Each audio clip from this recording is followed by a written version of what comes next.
Biglang nag-beast mode etong si Bronny James mga idol, pinakitaan ng kanyang tatay na si Lebron. Best player of the game pa si Bronny.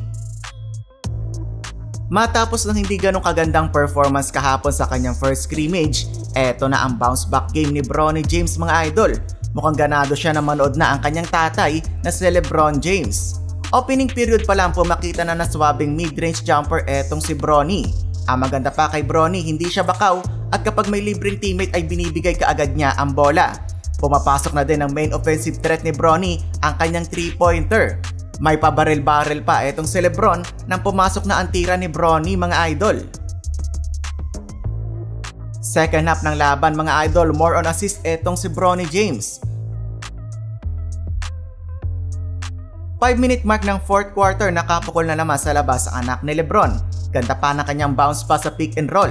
Final score, panalo ang team ni Bronny 90-83. Best player pa nga si Bronny James matapos magtala ng team high 13 points in 23 minutes, shooting 4 of 10 from the field. Proud na proud nga ang mga magulang ni Bronny mga idol habang ini-interview siya bilang best player. Abot nga ang ngiti ni Lebron mga idol, nanonood din pala ang GM ng Lakers na si Rob Pelinka. Meron pang time si Bronny mga idol makapag-decide hanggang May 29 kung itutuloy niya pa ang pagpasok sa NBA draft or babalik na lang sa collegiate basketball.